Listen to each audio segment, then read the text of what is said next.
আজকে আমি আমার ভিডিওতে একজন দুঃখিনী মায়ের গল্প বলবো। গল্প না, এটা সত্যি। শুনলে আপনাদের চোখ দিয়ে পানি চলে আসবে। অবশ্যই মনোযোগ দিয়ে শুনবেন। একজন দুঃখিনী মা যখন 2 মাসের গর্ভবতী, তখন তার হাজবেন্ড মারা যায়। তখন বাড়ির মেম্বার চেয়ারম্যান বসে বলিতেছে, বিয়ে হয়েছে 2 মাস, গর্ভবতীও 2 মাস, এই মহিলা কিভাবে থাকবে? তুমি বলো, তোমাকে আমরা দেখে শুনে বিয়ে দিয়ে দিব। তখন বলতেছে, না, আমি কোনো বিয়ে বসবো না।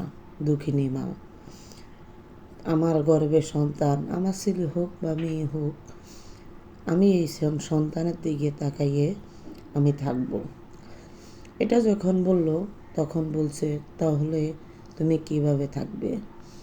তখন ওই দুঃখিনী মা মেম্বারের পায়ে পড়ে বলল, আপনাকে আমি বাবা ডেকেছি, আপনি আমার বাবা হয়ে আমার পাশে থাকবেন। আর আপনাদের গ্রামের যদি কিছু বাচ্চা কাচ্চা আমার কাছে আরবি পড়াইতে দেন, আমি ওই বাচ্চাদেরকে আরবি পড়াবো, আপনারা আমাকে বেতন দিবেন।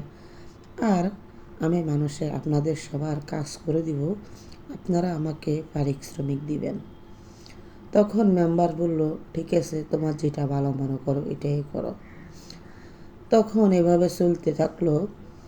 একদিন দুঃখিনী মায়ের অনেক প্রসব ব্যথা হলো।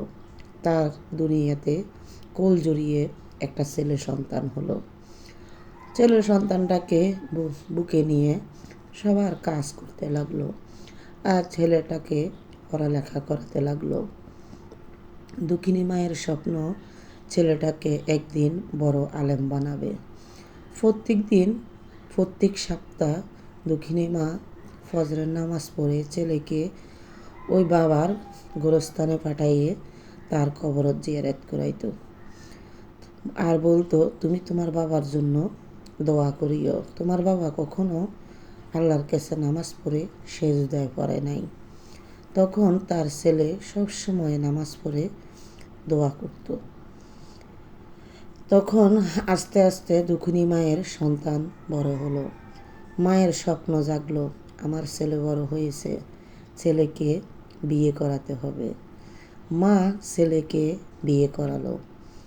ছেলে শ্বশুর বাড়িতে গেল।